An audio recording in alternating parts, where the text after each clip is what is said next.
Clunky junk napping, or aka napping gnarly nodules, but I'm going to call this clunky junk.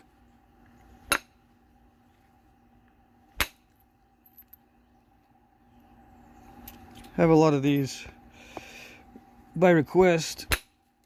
Nap the clunky junk again. I missed it, or I can't understand it, or I just don't get the same results. What is it that I'm missing? Okay, so here goes.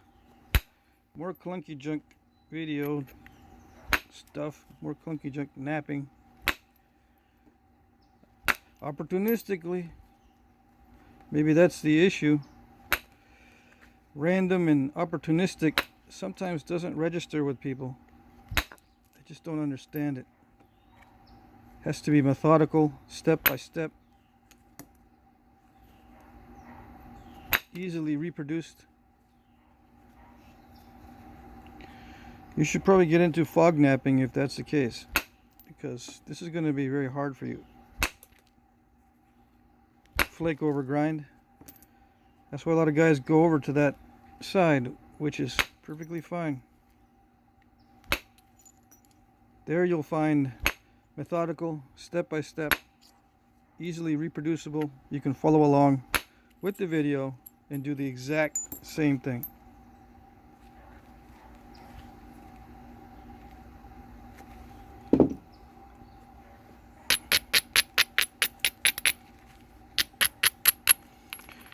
Does it yield results that look authentic? Yes, it can. What points are they that are very consistently, methodically, and very artificially looking napped? Well, I just sent a friend of mine a picture of a Egyptian blade from the Neolithic age. They would grind down the Egyptian flint to shape and then send in ribbon flakes, perfect flakes, to cover one face, but the other face was still polished and ground down. So they would only flake one side, but it was, I think they flaked that one side just to get it really thin. If you turn it to look on the edge, it's very thin, very consistent all the way down. There's no tapering, it's just very thin all the way down. So that's one example. Another example is some of the other Neolithic European ribbon flaked arrowheads made of high quality flint. I'm probably going to make one of those on video eventually. But it's random as far as what types of points had that flaking. You know, it was present on different types of points. So it wasn't the technology all by itself. It was just very skillful flaking on various types of points.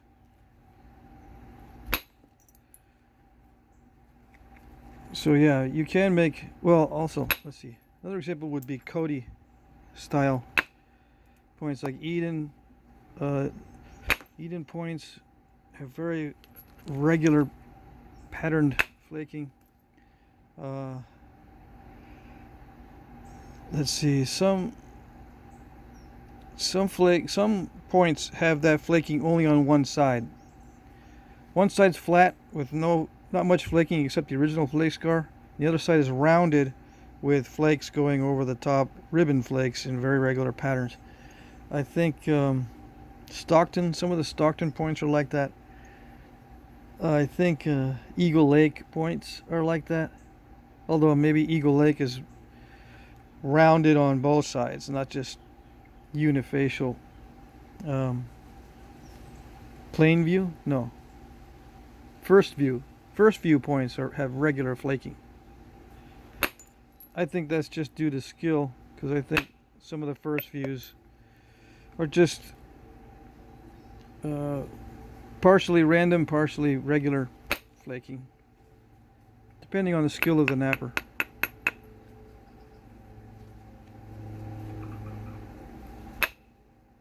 I can't think of any other examples, but yeah, you can make some authentic looking points with regular flaking. I just tend not to do it that way because I'm working with limited material like this, because a lot of guys will buy up all my good stuff.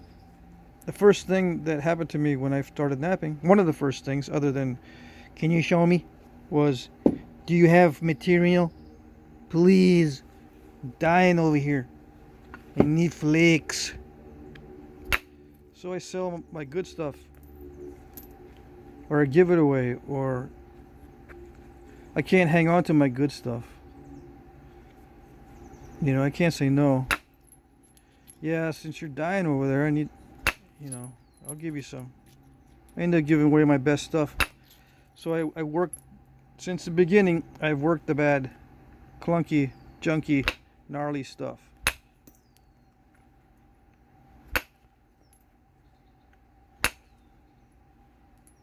Do I enjoy working the clunky, gnarly stuff? No, not really. Well, some guys say that's what I'm known for. You're known for that, dude. Working the really nasty stuff that nobody else works. How'd you end up doing that? Well, it's not by choice. Not really. Well, I suppose I did choose to give away my good stuff. So yeah, it is by choice, but indirectly.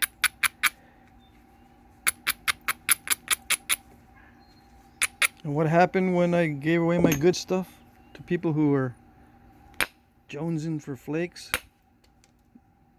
You know it. They call me up again. All right, I need the same except more. Just exactly what you sent me before, except I need them a little bit bigger, and I need like 4 times as many. Okay? Is that okay? I'm like, dude, I just sent you all of my best stuff. I can't give you any more that's better than that. And if I send you as much as you want, I would be left with little crumbs. I send you the bread and I'm left with crumbs. No, I can't do it. Sorry. Yeah, but I got like hundreds of dollars. I'll pay you. Dude, if I had it, I would do it. I don't talk that way, but that's the way the conversation ends up going. I said, I wish I had enough. If I had enough to sell you, I would. Because you're obviously sitting over there scratching your biceps or whatever. Need that fix. Because you got the itches. You got the itch. It's itching you all over. It's driving you nuts. Yeah, I know. Because you can make a lot of money if you got lots of good material. You're one of those nappers that can produce 10 points before 10 a.m. Yeah, I know. I know how it is.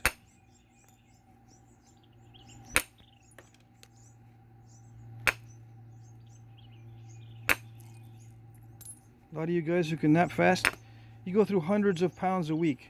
Hundreds. You could be a quarry and a processing center all in one. You are so fast, you not only have time to nap all the points that people want, but you would have time to gather it all from their quarry, mine it, operate the heavy equipment and everything. You could do it. The only thing that you don't have is the money, I suppose, to invest in the property that has the flint mine. Or that's not really your forte. You don't want to be a miner, you just want to produce a bunch of blades. Okay.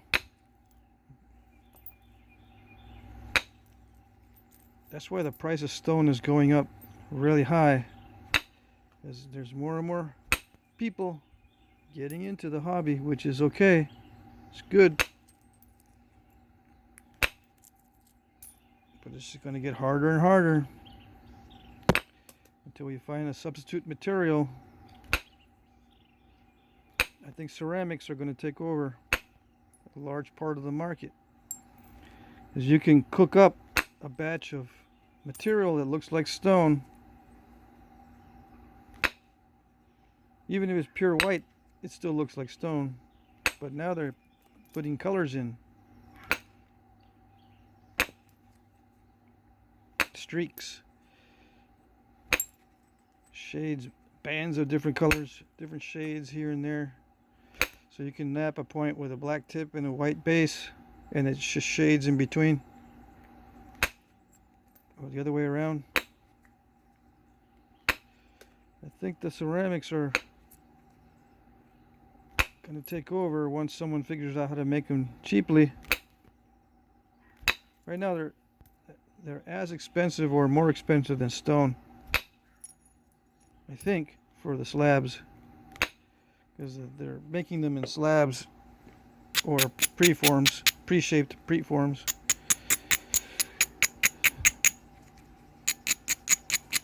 So yeah, you guys who are extremely fast at doing this, I would recommend learning how to make ceramic preforms, both for yourself and for everybody else.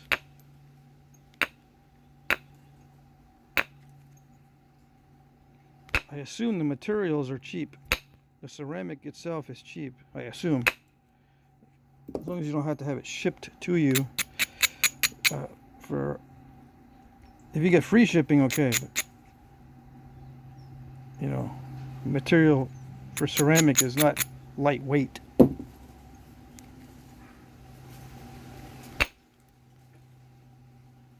I think that's the biggest expense, right? I don't know. I know that's one of the biggest expenses with ordering clay. And I bought one of my daughters was into pottery, so I would buy clay once in a while. And you go, man, that's pretty good. It's not that expensive per pound. And then you look at the shipping and you go, holy moly, it's more for shipping than the clay itself. I gotta learn how to dig up some dirt and extract the clay from it. This is getting ridiculous. But yeah, if I had time, I would do that too. I would do the ceramic thing.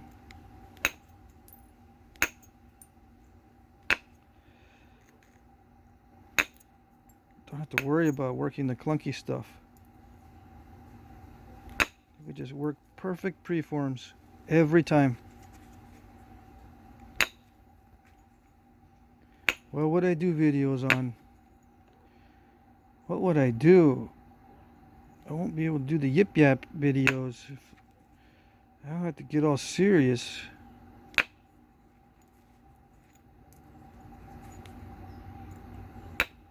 Or maybe it would increase the yip yap videos, because the napping would be so boring. I would have to figure out what I was gonna unbore myself with.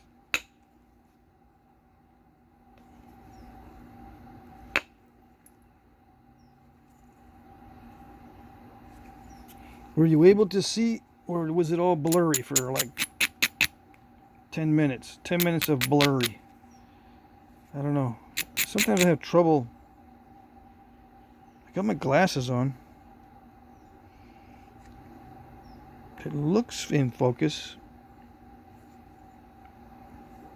Well, now it is. Yeah.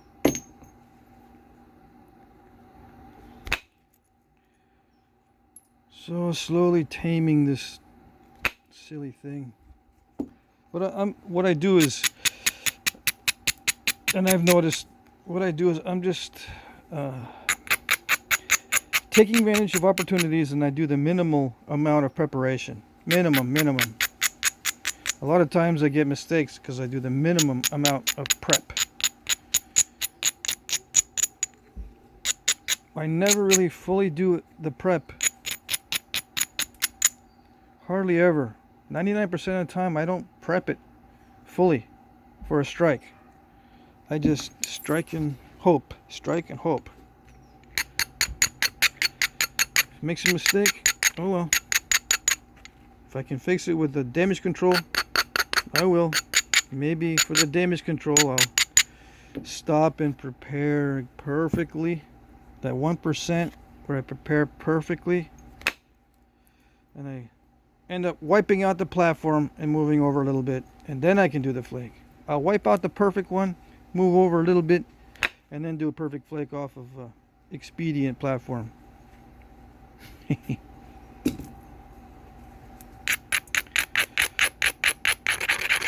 But yeah, I minimize my prep. I don't like the prep. It's distracting. Although I have lately, when I'm not on video, sit there and try to learn how to fully prep the platforms for perfect flake removal, or as close as a napper can get to a perfect flake removal. If there is such a thing, I'm trying to get it. I'm trying to get it done.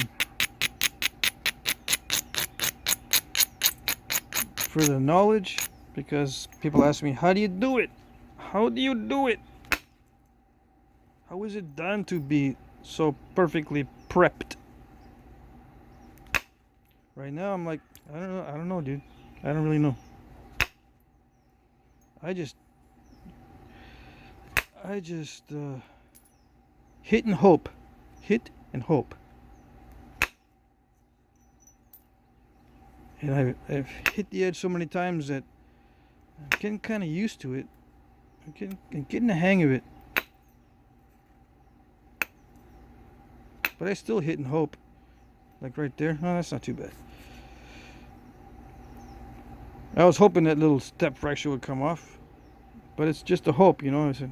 I didn't expect it to.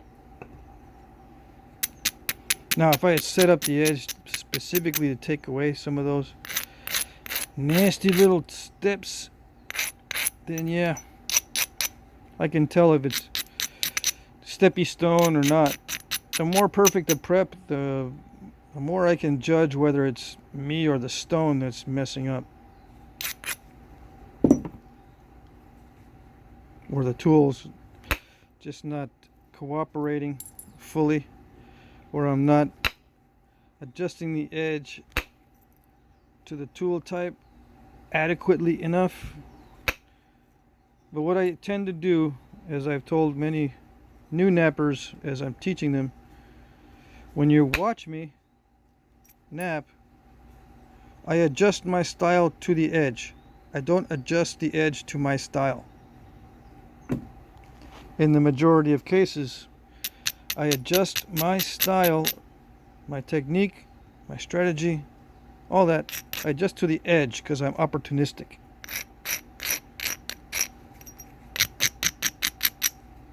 Opportunistic.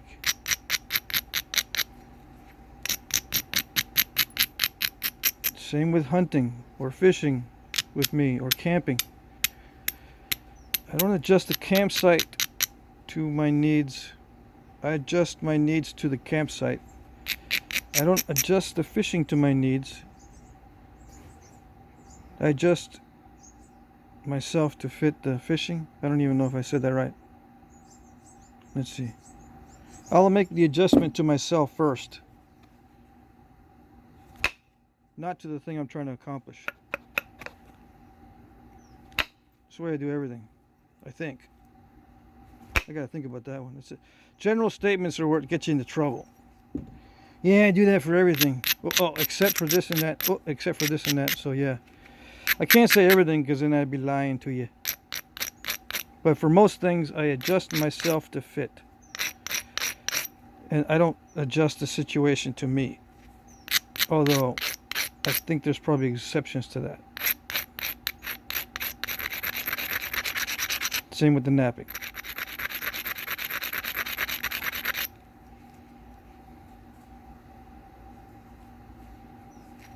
I adjust myself to what's going on. Well, what about using different materials? Aren't you adjusting the situation because you want to do the different materials? It's you that wants to do them. You want to do the steel. It's up to you.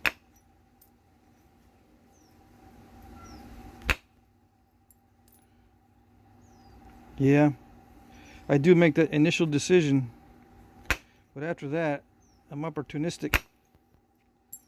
What do I need to do to change my way to adapt to using steel? What changes do I need to make to myself to be successful at using steel?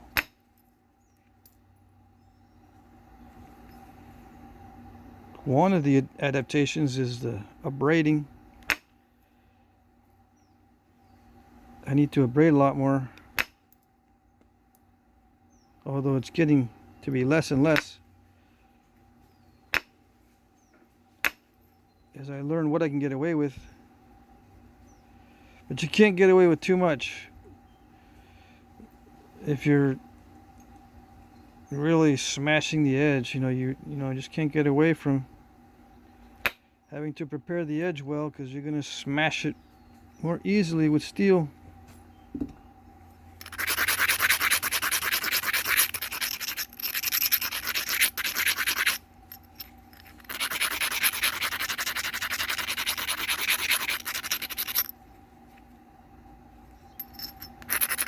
Now, if you're the type of person that likes to adjust the situation to yourself, if you have the idea in your head first, you've done a thought experiment, and you will force it to adjust to you, then you're not going to get much out of these videos.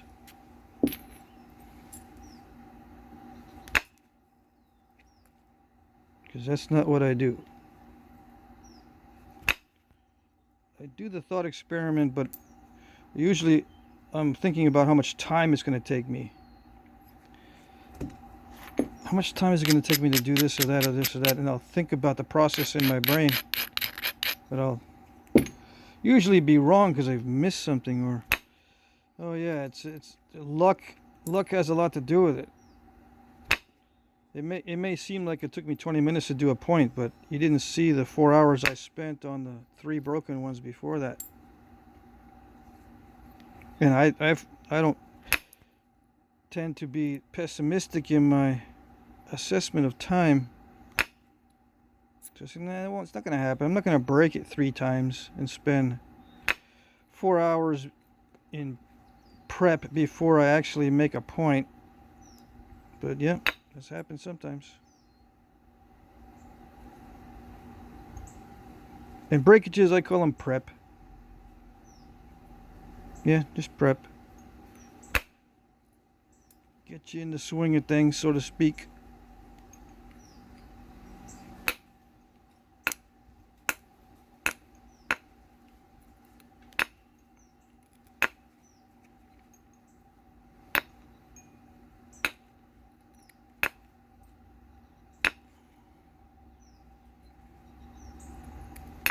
But yeah, I've got to be more assertive in some cases. Can't just adapt to the situation, especially if the situation's messed up, or the person in charge of the situation's messed up. Well, one of the unmentionables is in charge. You don't really want to make the adjustment to please them, because you'll be sorry.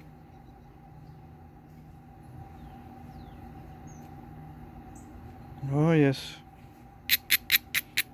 Someone made the comment that maybe I was recently in a struggle with people like that, or a person like that. Yeah, well, there was a time, I'll tell you, there was a time not long ago where every single person that I depended upon, or I was engaged in working with, was an unmentionable. Everybody. in all areas that I was engaged in. Everybody that was my interface or person I was working with. So yeah, when it gets bad, it gets really bad.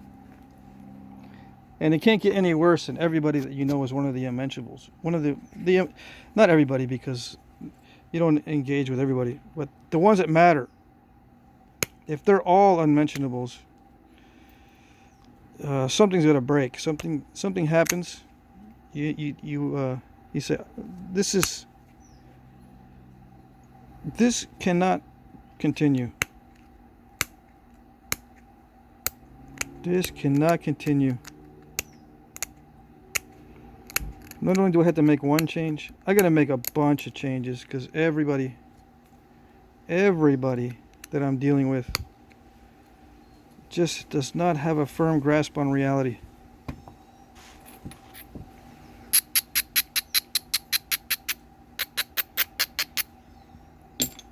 Okay.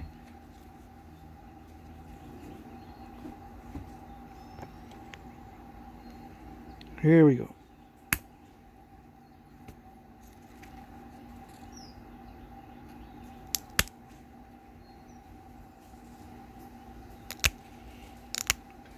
And you can get yourself into that situation. If you don't recognize it off from the get-go, you get used to dealing with people who do not have a firm grasp on reality for whatever reason. Mostly because they don't like reality. It's unacceptable. They can think in their brain. Their thought experiment is much better than reality. So they'll not only spend their time, energy, brain power, and money on creating what they think should be correct, they will enlist people with talent to try to make it so as well. And when it comes to people of talent, if they don't produce for these unmentionables, it's not the unmentionables' fault and the unmentionables' inability to accept reality. It's you. You failed. You are not talented after all, huh? You're not patient after all, huh? You're not a good person after all, huh?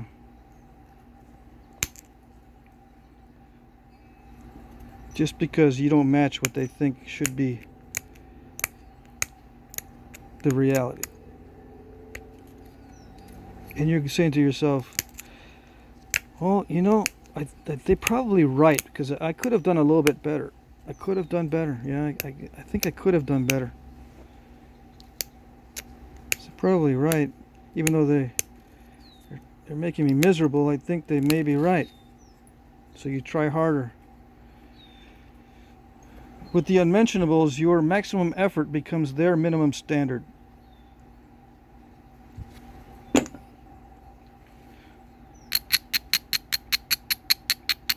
And then they wonder why everything crashes. Everything crashes down around them. And they wonder. They move on to something else. What else can I find unacceptable to correct?